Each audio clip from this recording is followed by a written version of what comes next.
does. Yes, that may be. But I tend to get more balance on these horses if I'm injecting any reactive points that I'm feeling that basically tend to need to be treated. Because if I don't, what happens is I may come back in 3 weeks or 6 weeks or whatever and look at this horse and I find that point still reactive. If I would have straightened it out before, it may have not become reactive and we may have not had a particular problem show up later on. So I'm trying to keep this horse from developing future problems by treating the problems that he's got going on right now and what his issues are. This is a spleen point.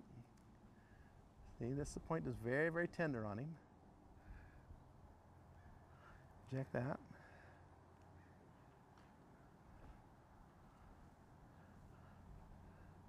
I do a stomach point on this side because of his hip and his stifle. Easy, easy. This is a stomach point. Good boy. Good boy. He is doing very good. Here's a kidney point. He's passing a lot of gas right now.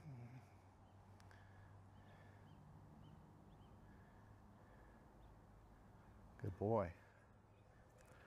Good boy. Now if you can see, these points are very, very reactive along in here.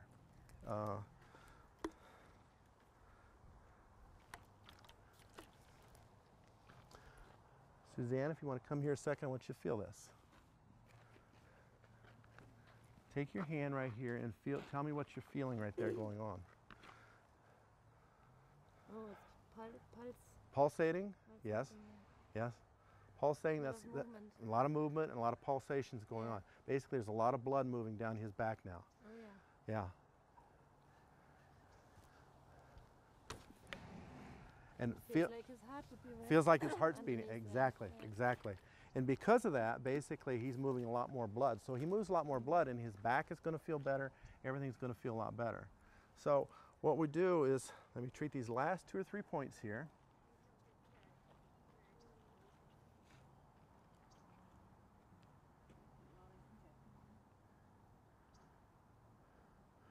This is the point for this hip. And notice these muscles twitching when I'm doing this.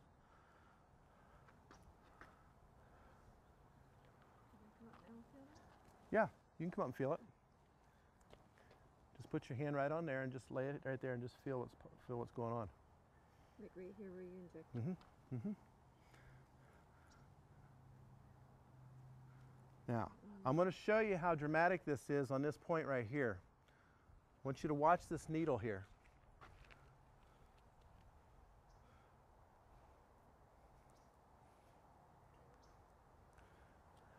That's how reactive that point. Watch yourself. She's trying to get a picture. Got it? Yeah. If you see, that's how reactive that point is. I put that needle in there. It's just sitting in there now. I injected it, and it's really reacting right now. So that needle will come out of there, and it'll flip it all over every different direction. See that? Horse isn't moving. The horse is standing still, but look at that move. That's how much energy is moving along this horse's back. And so you come down here. You don't necessarily put exactly the same amount of injections on one side or the other. You're moving No, by reactive points or what I'm feeling as far as the energy, what's out of balance and stuff on one side or the other. Because it may be the same points, it may be totally different points. Okay, anybody else want to feel this right here? Luke, you want to come up here and feel this? Feel this across this hip right here where we just got through injecting. I'll get this stuff for the flank there. Would you want to come back and see this horse? Like, do you have to give him more treatment? That's a good question. The question is am I going to have to do more treatments on this horse? You may or may not. What I tell people to do is, like on a horse in this situation with this several things, I'd say keep him off about 5 days. Don't just put him in a stall. Keep him out in the runs. Do some walking and trotting with him. Do some light exercise with him because these muscles all have to work. Okay. Now we're going to do this flank area here. And you got spleen 13 and stomach 30. Right there and right there. So you got spleen 13 here. Now, see, that's a little tender, so what I'm going to do is I'm going to put a little pressure on it first. Because I don't want him to have a lot of pain with this. I want him to be comfortable with it. So as I'm doing this, I'm feeling what the energy is doing underneath my thumb, and it'll change. As this starts to relax down, I'll feel the pulsations underneath that thumb and stuff will get lighter and lighter and lighter. About there. So what I'm going to do is I'm going to inject that now. Now let's see if he's expecting it to hurt. He's feeling a little pressure.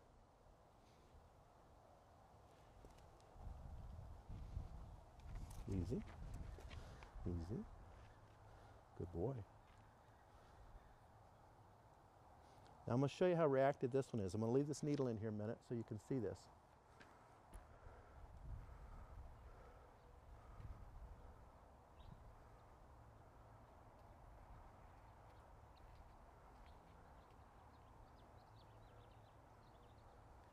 Okay. Now, to pull that out of there, go down here, another point right here, right there.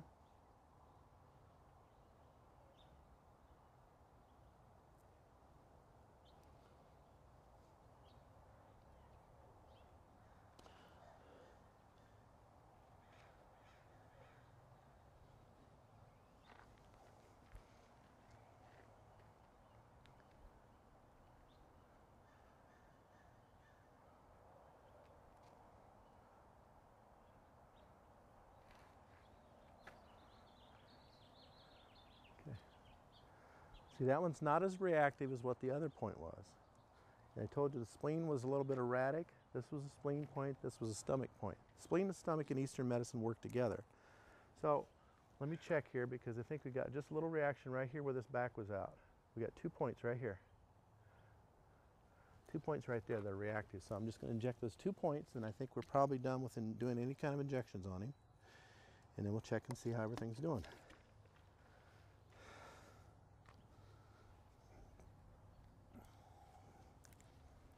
So, one right here.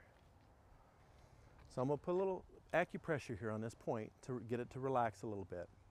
As I do that, this thing really starts pulsating underneath here. It's starting to relax down now. So we're going to take and just inject. This is right next to the spine. So this affects right where these nerves come out of the spine and go right directly down along the lower back and the hips and stuff. Right there. I'm going to inject this, stimulate a little bit. Now we're going to leave that needle in there. There you go. That's right where that vertebrae was out right there. Look at that.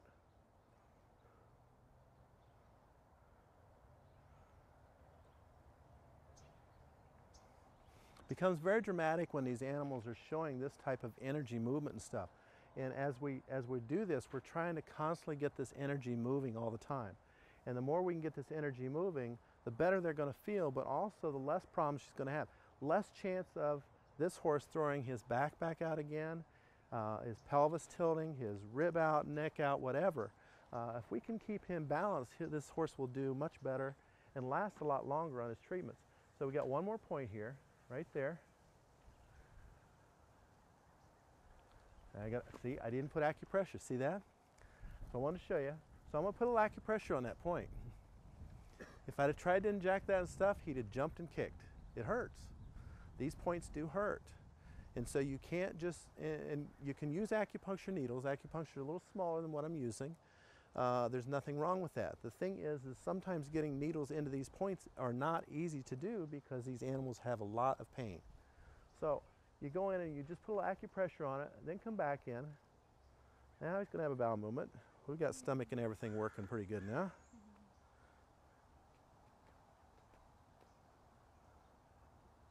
Easy, easy, easy. We take her time. Take her time. That's the boy. Here we go. We got it. There we go, right there. Going to inject it. Now, I'm going to leave that needle in there.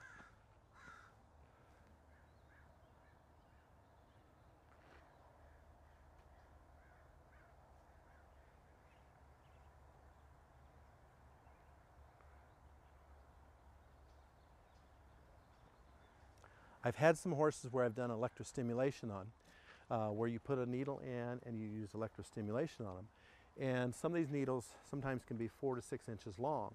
And by using those needles, you can get much deeper on the issue. Using electrostimulation, you'll have horses that have serious back issues, a lot of arthritis, things like that in the lower back. And sometimes that helps a lot more than what this does. But I found this has helped considerably compared to just doing electrostimulation on. Electrostimulation will last for a very short period of time. This tends to last a little bit longer, so I find it's much better results and stuff with it with this than it was. I see it's still doing a little bit of twitching, but not like it was. So I'm gonna pull it out. Now these 2 points right here are bleeding a little bit. That's right where that back was out.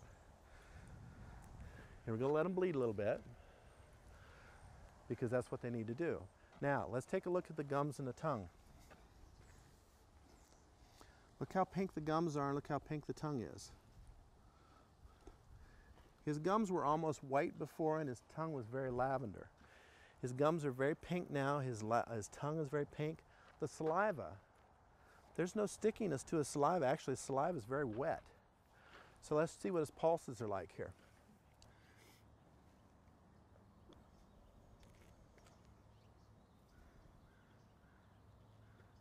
Good. So what I'm doing is each wrist and stuff, I'll check 6 different pulses. I'm checking my pulse against his because if his liver is in excess or working really hard, it'll bring my liver pulse up. If his kidney is deficient, it'll bring my kidney pulse down. So that's what I'm looking at is what are the excesses at and where the deficiencies at and what's going on. And they're all fairly even right now. So what I'm going to do is we're going to leave this sit in for probably just about 30 more seconds or so, and then I'm going to check his pulse again and see if we can take him out. We take him out, then we'll check his pulses again and see what we've got with thermographic imaging on him and show the difference on his blood supply. But as you can see, he's very relaxed. He doesn't seem to have any kind of pain or anything like that whatsoever. I'm going to go over him with a needle and show you that he's not painful anywhere. And that's what we want to find. And some of these horses I've done, and the first time I walk up to them and stuff, they are just madder than a hornet. They really have a lot of pain. And you have to start listening to your horse on what's going on. You can treat a horse to do certain behaviors, but if these horses still have pain, you're missing out on a deeper issue. You treat those horses with the pain and not treating necessarily pain medication because that doesn't always solve the problem. If you've got a chiropractic issue or you've got an acupuncture problem, or both, because a lot of times I'll find that you can, I get out to see patients where the horses have had repeated chiropractic adjustments and they're not holding them. The reason is because these horses have deep acupuncture issues going on with them too. Because of that, if you treat the chiropractic and then do the acupuncture on them, these horses start holding their chiropractic adjustments so much easier, and they tend to hold them for a much longer period of time, but also tend to feel so much better. And then the next time you come back, they tend to just run right up to you like, oh, here he is again, I love him. And it's a nice feeling to work with a horse like that that basically really appreciates what you're doing for him. And it's very rewarding as far as in practice on working with horses and getting that kind of reward coming back from animals. Animals give you unconditional love, and the one thing I like about working with animals, being a veterinarian, is working with animals and having that kind of situation where they come back to you like, oh God, I love you. You know, it's just like they want to come in, they want to see you. And yeah, you've got some animals that are so phobic of needles, but a lot of times it's not the horse that's the issue. It's actually the owner or the other issues that are going on around the horse. So you've got to pay attention to what some of the behaviors are that's going around the horse. These horses may have emotional issues and things like that going on with them, and it can go right back to what these organs are like. Let's see what your pulses are like here.